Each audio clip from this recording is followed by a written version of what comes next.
So for my fifth episode of this vlog, I'm going to do things a little bit different than I have in the previous four episodes.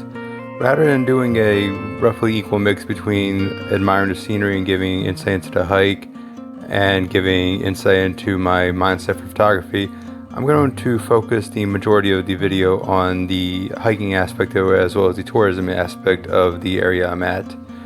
On a very high note for me, I'm actually performing this video in an area called the Pali coast on the island of Kauai in the chain of islands known as Hawaii. The Pali coast holds one of the world's highest ranked hikes in a specific hike called the Kalaulau Trail, and that is going to be the focus of this specific video. So I really do hope that you guys enjoy both the insight I'm providing as well as the general scenery that I'll be displaying for everyone here.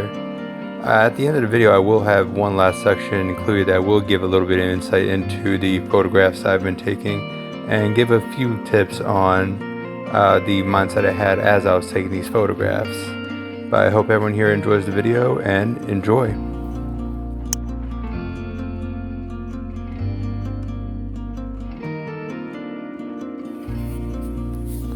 So to begin, the Kalaulau Trail, what is it and why you should be interested in doing it? The Kalaulau Trail, once again, is located on the island of Kauai within the state of Hawaii, United States. The very northern coast of the island is an area known as Pali, or the Pali coastline. It is made up of a collection of several state parks put together: the Pali Coast State Park, the Kokiki State Park, and the Waimea Canyon State Park. The trail itself, it composes it's a 11-mile trail connecting the northeast side of the island to the northwest side of the island. When I say 11 miles, it's 11 miles one way. So in order to complete the full circuit of the trail, you'll have to do a 22-mile hike in total. Obviously, this is not a very easy hike to do in one day, although it is possible. There are people out there who have done it. Personally, for me, I did attempt to do the full 1 day 22 miles and was not successful. So from personal experience, I can say that this is a very, very difficult trail. Not only is the length of 22 miles a daunting task on its own, but it is not an easy 22 miles to make up. There are many hills that need climbing, there are many roots that need stepping over, there are many rocks that need to be avoided. So if you do plan on doing the full 22 miles, be very, very cautious, plan ahead tremendously, and be very prepared. I would highly recommend getting into very, very good shape prior to attempting this. For myself, I was able to, my game plan was to start early as possible in the morning, and I was actually on the trail slightly before 6 a.m. to get the most amount of daylight possible. My plan was to hike in until 12:30 to 1 o'clock, see how far I got, and from that point I would turn around no matter how far on the trail I got and go back towards the beginning of the trailhead just to make sure that I don't lose daylight. Word of caution, this is a trail you do not want to be stuck on at night. It is a difficult enough trail to do during the day. If you attempt it at night, it is asking for many, many troubles, and I would highly advise against it. With that being said, the trail itself, it is ranked as one of the greatest trails, best trails, whatever you want to call it, in the entire world. And it is ranked as such for a good reason. The entire 11 miles of this trail is composed of elevated cliffs overlooking a crystal clear blue waters. The cliffs are where the trailhead are actually where the trailheads are going through. Each one of the cliffs are actually covered in very lush rainforest vegetation. So what you have to enjoy for the entire 11 miles is hiking in and out of various valleys that are dotting the Pali coastline. The entire time you are in lush vegetation, very beautiful rainforest surrounded by thick trees, by beautiful flowers. And the entire time you're looking to your right hand side going on the trail, you are overlooking beautiful blue waters that are covered in corals.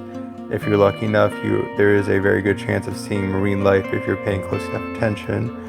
I did not particularly pay close attention to marine life while I was on the trail, but later on my trip, I did kayak the area I was looking over, I did kayak on the Pali coast, and we did see several dolphins. We saw many sea turtles. So this is a region very, very rich in marine life.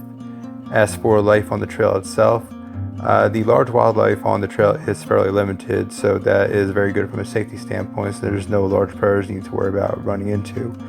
However, the most exciting wildlife I did encounter on the trail itself is many, many, many wild chickens and wild goats. I have been told that there are wild pigs in this area as well, but I personally did not see any. There are signs out there for them, and I would exercise extreme caution if you do encounter them. But as for myself, I did not encounter any wild pigs throughout my entire day. I didn't, like I said, was not able to do the full 22 miles. I did not manage to make it all the way to Kalaulau Point, which marks the 11-mile marker of the trail. However, I did get to the beginning of the Kalaulau Valley, which is now mile marker number 9. Once I got to mile marker 9, it was time for me to turn around and go back. By the time I got back to my car, it was 8 p.m. already. As I said before, I started on the trail at 6 a.m., so that was 14 hours of straight non-stop hiking with very minimal breaks. Even with that extended duration, I was not able to complete the full 22 miles, and I do consider myself a fairly experienced hiker who is in decent enough shape. And just to give you perspective of the difficulty of the trail and what to expect on there. But I hope that everyone here enjoys the wonderful video footage that I'm providing and is able to enjoy the scenery, to give you an idea of whether or not this is a trail that you would be interested in attempting on your own.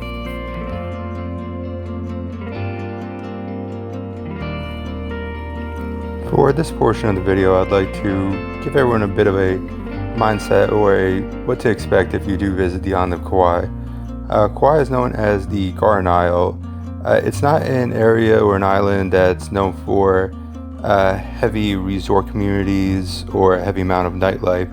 Kauai is more of an island that you go to experience nature, to get back into a more peaceful, natural setting.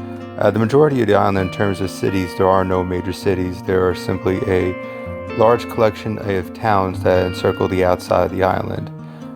There is one primary highway leading nearly all the way around the island.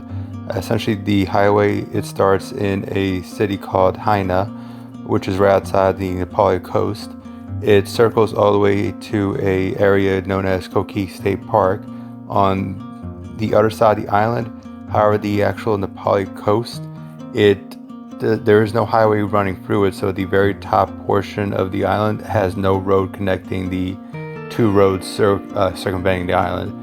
So in order to get from, say, the Nepali coast area to Kauia, even though distance-wise it's a less than 20-mile as crow flies distance, you'd have to drive the entire circumference of the island to get from Nepali to Kauia. The entire drive is not overly long. To probably get from the very end of the road to the very end of the road on the other side is probably a 2-hour-and-a-half drive, 2-hour 45-minute drive. Along the way, you'll be running into fairly decent, very, very nice towns. Each one of the towns has a very unique feel. Starting with Haina, which is a nice little beach town, heavy on fishing and tourism. Primarily things that involve kayaking, snorkeling, scuba, things like that. You can rent tour guides from Haina for these kind of activities. Then you'll be going to Princeville, which is probably as close to a resort community as you might have. Princeville has a single business center / tourism center that essentially all the towns have, which is one central plaza where you have a collection of restaurants and a collection of shops in town that are made for people traveling and visiting the area. As you keep driving, you'll encounter the next town of Kappa, which is worth stopping into on its own. Kappa has a very large community of food trucks that are exceptional for food. So if you're in the Kauai area and for whatever reason you're not able to get a reservation at a nice restaurant that you're hoping for, simply driving to Kappa and going from stall to stall at the food trucks is a very good alternative for being able to find a very, very good meal at any time of day. Not quite any time of day, because things on this island do tend to close fairly early. In my experience, the majority of the shops were closed around 7, with just about every single store being closed by 9 o'clock. There are a few exceptions, for example, a Safeway.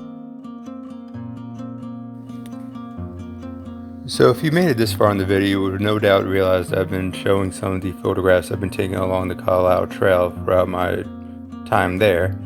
Although I'm not going to go into detail like I have in previous videos about exactly what I'm doing in each photograph, how I'm framing, how I'm cropping, I would like to take this time to give you a general showcase or a general mindset that I've been looking at, a few tips that I took into account when I was taking these photographs. In case you are in this area, you might find the information somewhat useful. So one of the things I always made sure to do is, whenever I could, I tried to have some kind of interesting items in the foreground of the pictures. Things like you might have noticed, some flowers, some interesting leaves.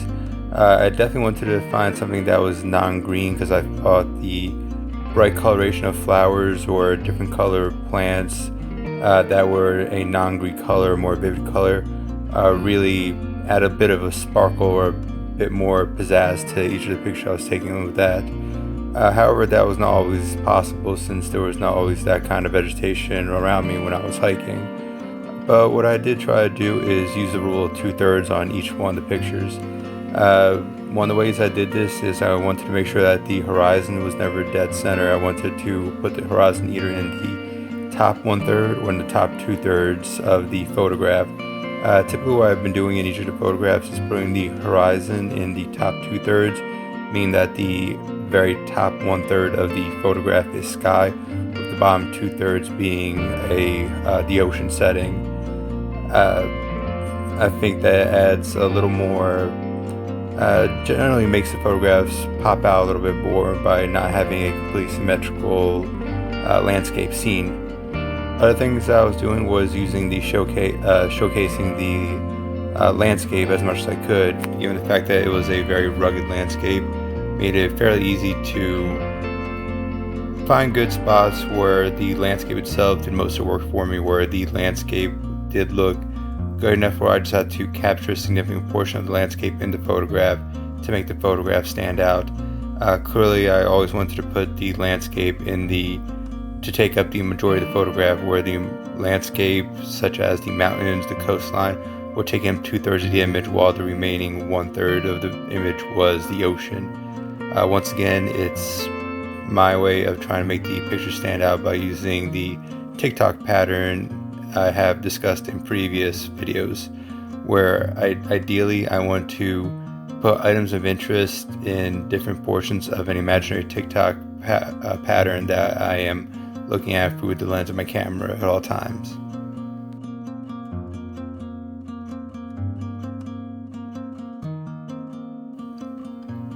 I'd like to take this time to thank everyone who watched this video, and I really do hope that you enjoyed the content and were able to gather some information that was beneficial to everyone here. And with that being said, I look forward to entertaining you guys on my next video. Have a good day, everyone.